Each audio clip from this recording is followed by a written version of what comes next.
On this week's episode of Surf Studio, we take a look at Surf Life Saving Australia's Night of Nights, the 2020 Awards of Excellence, where our members are recognised for their commitment and dedication to the movement.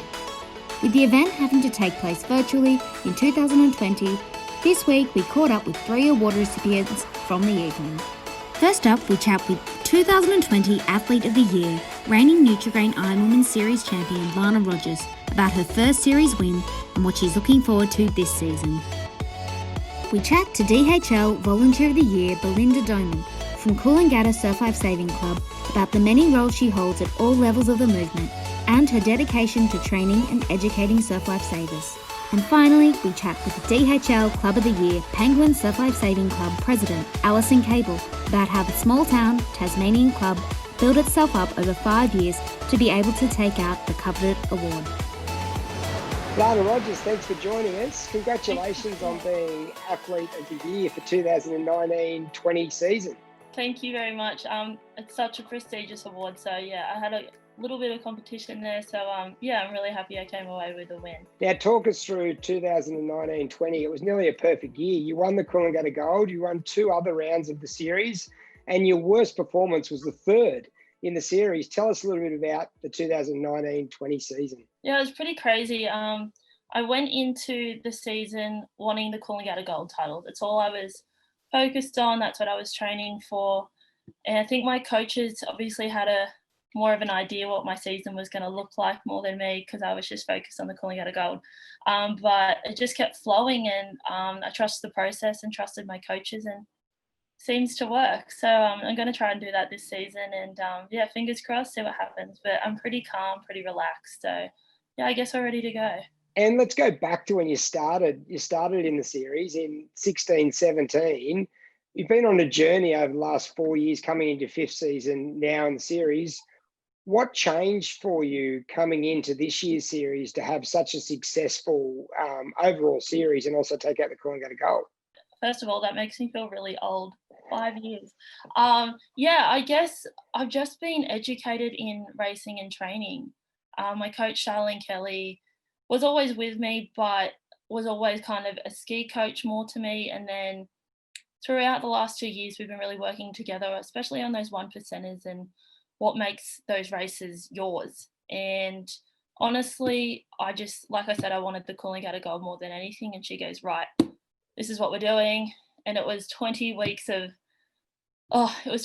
hell, but now I'm used to it and I expect that type of work from me. And again, I'm trusting the process and it just seems to be working. So I'm going to keep going and make the most out of my surf Ironwoman career. And let's go back to the beginning. Your dad was obviously an Olympian and won silver and bronze medals in the Mexico Olympic Games in 1968 and then won gold medals at Edmonton Commonwealth Games in 1970. Swim's probably your strongest leg. How much of an influence did it have has he had in your early days? Yeah, so much. My dad was a surf champion as well. So my sister and I were straight into all pool events, all open sports. So dad coached us growing up, and we moved to Queensland, and Dallas obviously went to pool swimming. I went to surf, and he's been with us all the way. So I'm really thankful to have that guidance. And I guess he kind of got us ready for that big 3 years that we both had. And like I said, my sister and I are very close and kind of work off each other. We always have. And I think, it's a family. It's a family circle, I guess, and it just keeps growing and it's great. And tell us about the beginning. You mentioned that your dad got you and Dallas into nippers. Nippers at Cronulla? What age did you start nippers at Cronulla? I started when I was 5. Dallas started when she was 6. We obviously started together at the same time. And we went through all the way through, and we just started growing with surf lifesaving as well as pool swimming. And then we got to the age where we had to choose what we wanted to do, and I was straight in the surf and Dallas was straight in the swimming pool. So we went through the whole way, and we wouldn't have it any other way. What are some of those early memories of nippers at South Cronulla? Oh gosh, I think it's nippers. They were always the funnest days. We would just stay down the beach for hours. We were there from 6 o'clock in the morning to 6 o'clock PM, and we'd go exploring, we'd go stingray hunting. yeah, we'd go to the rock pools. It's just those nipper memories, and like I said, you make long life friends throughout nippers, and I think that's something really important for people to know, and again to make them aware of the surf skills that we do learn throughout nippers. This year, obviously, this year's been for everyone around the world. COVID's had a dramatic effect on everyone and how much they can move around, and also training. How has COVID-19 affected your training in the off season during the winter and coming into the season? I'll go back to last season. I had a great season, and I was very focused on that Australian Ironwoman title again. Unfortunately, that got cancelled. It really did affect me for a long time. So I didn't really know what to do for a good month or so. So I got off that slowly, and then I took up things I never thought I'd do. I took up surfing. I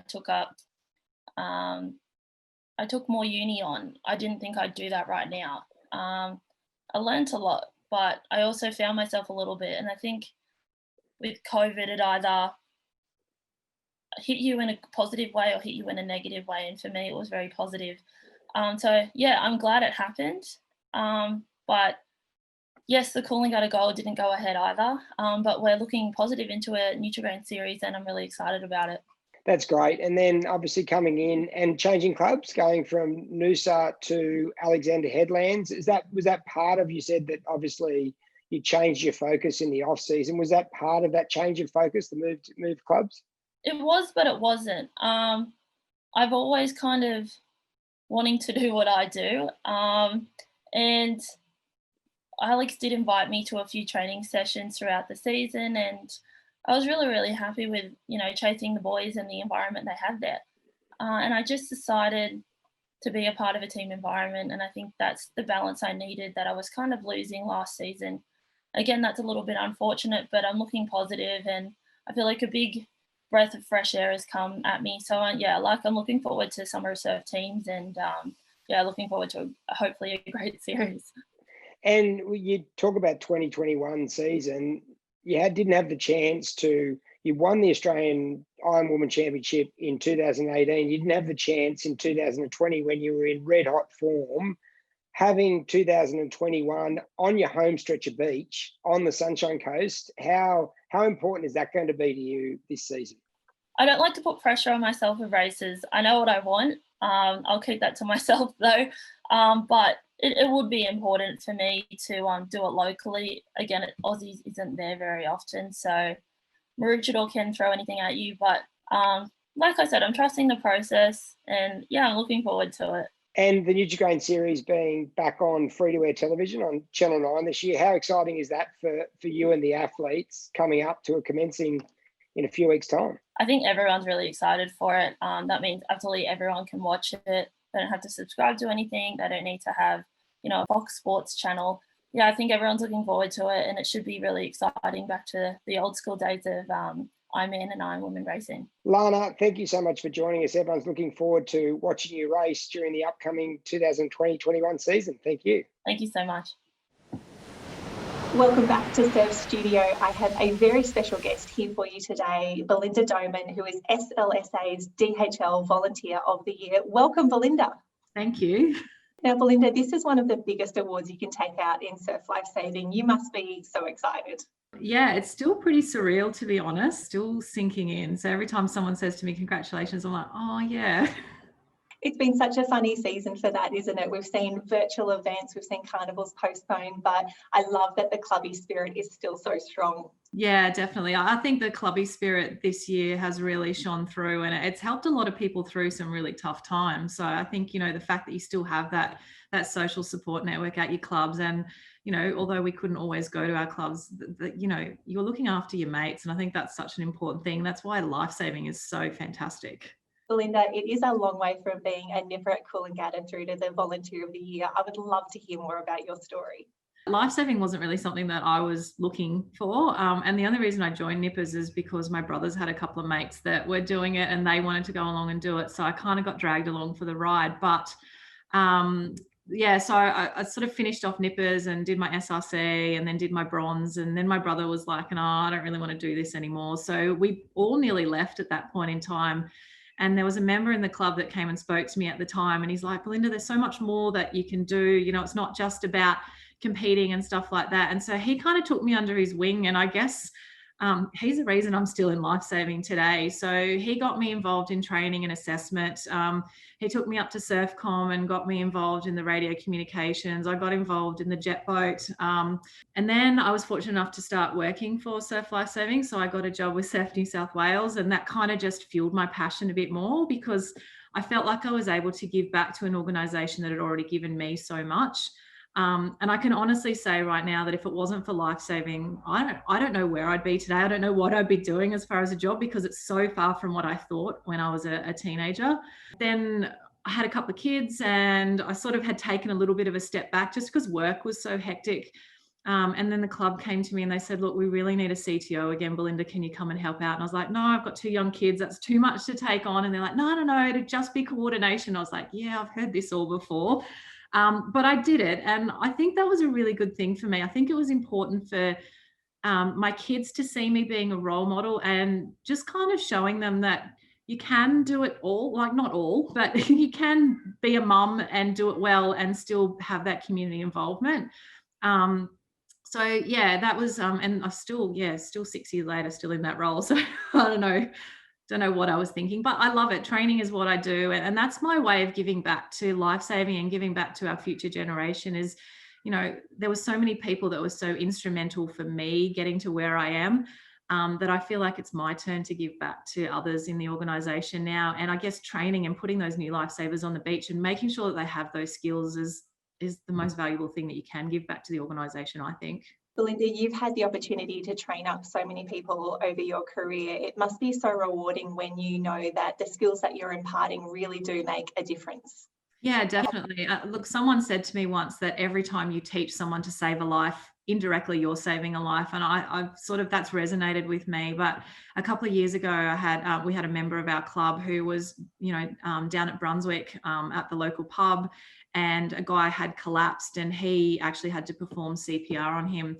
And he was successful in that. So he was able to save this guy's life. And he came up to me afterwards and he said to me, Belinda, you always make us do proficiency by the book, and, you always make us do resus. And I always thought it was such a waste of time. He goes, but because you've made us do that, I was able to save that guy's life. So he goes, I just want to thank you for that. So for me, that was a pretty special moment when, that skill that you've taught someone to save a life has actually been successful. And then they come back and tell you that. So yeah, that's pretty special. Something that I really would love to talk to you about is SLSA's female mentoring program. This is the first year that it's been run, and I think it's just amazing. I would love to hear more about your experience as a mentor through that program. The way that the program is structured is that they have a whole heap of mentors and a whole heap of mentees that apply, and it's about finding the right fit for the mentee and the mentor that can complement those skills and provide you, I guess, with what you need. So, it doesn't matter if you're a surf sports competitor or you're admin in a club, or you're wanting to do training and education, or whatever it is that you might be doing, there will always be a female out there that can provide you with that input that you need and that guidance that you need. It was funny actually, because I saw the program come out and it got advertised and I was like, oh no, I'm not kind of at that level. And a few people said to me, no, you should apply. I was like, yeah, no, I don't know. So I got a few taps on the shoulder, and someone from SLSA said to me, Belinda, I really want you to apply. I was like, oh, okay. So I did. And I'm really glad that I did, because the young female that I've been teamed up with is a brand new CTO at her club in New South Wales. And she'll just send me a message or ring me every now and then. She goes, Belinda, I'm really struggling with this stuff. And I'm like, oh yeah, I'm sort of the person, do as I say, not do what I do, because I'm such a bad role model when it comes to stuff like that. But I know the right things to say, I guess. And I guess from my experience, I can say to her, look, don't fall into the same traps that I did. Don't get burnt out, speak up if it's all getting too much. So yeah, it's been a really interesting experience just to kind of take a step back. And I can see she's sort of going through the very similar pathway to what I did at a similar age. So if I can give her some tips and tricks that have possibly not always worked for me, but I, learned from my mistakes, and she can make a better path, then I think that's a really important thing. So yeah, it's a super rewarding program, and anyone that's considering applying for it next year, I would strongly encourage you, whether you're a mentor or a mentee, it's such a valuable experience. And just to have someone that you can just pick up the phone and ring and just go, I'm struggling with this, what do I do? Or what's your advice? And vice versa. Like, she's just as helpful to me sometimes as I am to her. So it's really good. Belinda, you're also the only female life member of your home club. That's a pretty special honour in itself, but I know that you're also passionate about paving the way for other females in the movement. If you could use this award that you've won as a platform in any way, what would you say to young ladies who are coming through surf at the moment? I guess just persevere. You know, as a young female, particularly, you come up across a lot of barriers, and you know, like, I've been to so many development programs, and you come out of those development programs and you're so supercharged and keen to make a real difference, and you get back to your club and they're like, no, we've tried that before, that's not going to work. And so I guess from my point of view, it's just push through those barriers and just keep trying at it, because eventually you will start to break down those barriers. And I guess, unfortunately, I think as females, we have to prove ourselves that little bit more than what, unfortunately, the men do. So just keep being determined. If you've got a goal and you've got something in mind, keep pushing at that goal until you're able to achieve it, and get the right people behind you to support you. I think that's the important thing. There's so many fantastic female role models out there these days in surf clubs. So you just need that team behind you, because you're not going to achieve this stuff on your own. Belinda, it has been so lovely hearing your story today, taking out the big win as Volunteer of the Year, but making such a difference down at Coolangatta. We really appreciate your time today. Thanks, Jenny. Thanks for having me on today. Today we're joined by Alison Cable, the president of Penguin Surf Life Saving Club, the winning club this year of the DHL Club of the Year. Alison, thanks for joining us. Thanks, Grant. Yeah, really happy to be here. And it's great to have, I think you're the first to have your actual beach live in the background. That's great to see. It's not the exactly summery conditions here today. It was earlier on in the week, but yeah, definitely wetsuits for nippers tonight, I think. Tell us a little bit about the region of Penguin, and tell us a bit about Penguin itself. Penguin's on the northwest coast of Tasmania. It's a really small little town. Probably got about a population of close to 4,000 people in Penguin and its surrounding areas. So yeah, small little country town, I guess. And what about Penguin Surf Club? Where is it situated? And tell us a little bit about the surf club itself. So Penguin Surf Club's currently located on Preservation Bay, which originally were in Main Beach, Penguin. So the main township's probably a 3-minute drive away. So originally 90 years ago, we set up on Main Beach, and approximately about 40 years ago, we built the clubhouse here at Preservation Bay. We have an access road that goes around the club and the car park. Then we have the railway line, which is freight trains. And then we have the beach. So that's quite unique from where we look at across from where you can see behind me. And then on the opposite side of the club, we've actually got big paddocks full of cows and big grass hills. So it's not your normal sort of setup of where a surf club that you would expect to be, I guess. Tell us about winning the prestigious award. It must have been such an honour for Penguin Surf Life Saving Club to win the DHL Club of the Year. It's the first club ever in Tasmania to win it. Tell us a little bit about how you all felt winning the award, and also some of the things that went into contributing to you winning the award. Look, winning the award on the night was obviously it was via live cross. So I had a headset and it was a couple of minutes ahead. So we were sort of watching the rest of the awards on the screen, and I could hear it in my headpiece. So knew it sort of thought it said Penguin, and I was like, oh, gosh, I think it said Penguin. And I sort of started listening, and I thought, I need to tell everybody. And it was quite, it was quite a different experience, and sort of just piping up in the middle of everyone watching the TV going, we've just won. Like, so it was, really exciting and special. Every club obviously has cycles of how things roll, especially over a 90-year history. We were at a point, I guess, where we patrol in Tassie. I guess I should cover that too. We start from December and we finish at the end of March, and we patrol Saturdays, Sundays and public holidays. We were at a point, probably back 2015-16, where we had 4 patrol groups. So, and we managed to some people doubled up to make a 5th. So you were patrolling sometimes, every weekend. And you can imagine the sort of burden that sort of put on member burnout on people to turn up every single week, and the pressure that also put on the club management to fulfil our patrol obligations. At the sort of the same time, I can't really tell how big this clubhouse is here, but we're very fortunate to have an amazing facility. And previously, for a stint, it was hired out to a permanent restaurant. And at that same time that we were, sort of trying to work on building our lifesavers, we also were put with a challenge of the clubhouse becoming vacant with the restaurant leaving. So it was at a point where you had to sort of make that decision of where do you go? Do we utilise the clubhouse for ourselves again, or do we find out and see if we can get another tenant to come in? So at that point in time, the management committee put together a really extensive strategic plan to focus on a number of areas, obviously junior development, training, patrol, and the clubhouse itself. And we pretty much identified that, that we could do everything and put a really solid plan in place, and ended up to this point in time, like we hired out our facility to community groups 480 times and commercial businesses in that 12-month period before COVID. So, and that's all done through our volunteer management team. And then we also, in that same process, realised that there was no point having a clubhouse and having money if we don't have lifesavers.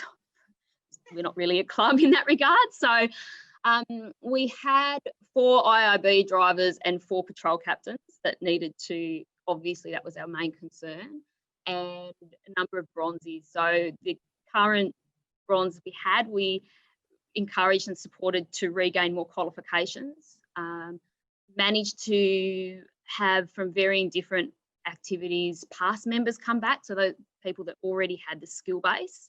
And we also got new people and had more training up and going. So we just finished the last season with 10 patrol teams, which obviously meant once a month, which, that just makes people want to be at the beach as lifesavers. It gives you more time to be able to do other community activities and develop more and train more people. What a great turnaround from 2016 to today. You talk very passionately about the club and about lifesaving. Tell us a little bit about your journey in surf lifesaving. I've got 3 children in the club.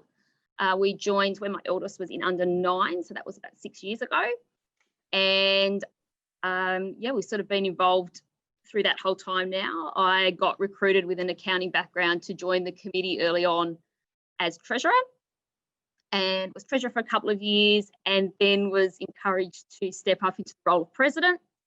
And I'm just about to go into my 3rd year as president. So you got your bronze medallion yourself in 2017. You've always sort of been from the northwest coast of Tasmania. Were you a noted swimmer? Were you a swimmer coming through school and coming through the ranks? No, Grant, look, that's probably why I got my kids involved. Most importantly, I wouldn't have been able to swim 25 metres, and probably realistically had never swum further than 25 metres in my entire life. And that would have been in a pool where you could stand up, not in the ocean when there's waves hitting you. Yeah, definitely. Like I remember my first, when I had finally practiced for years, not years, but I did practice a lot.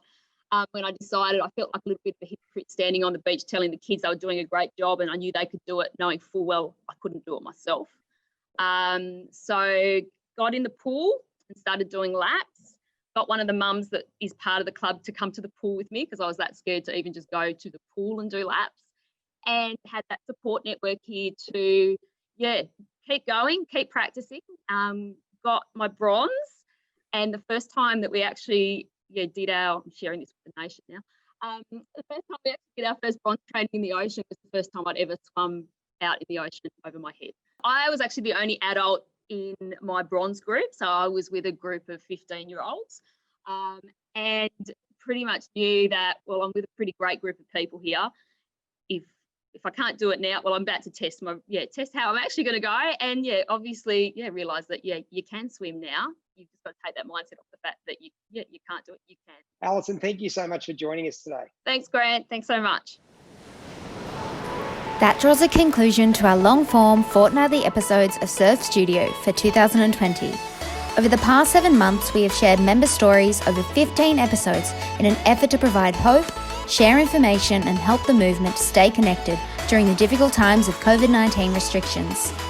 As summer approaches and we look to return to the beach, stay tuned for a new form surf studio, bringing you shorter stories from across the movement as they come to light.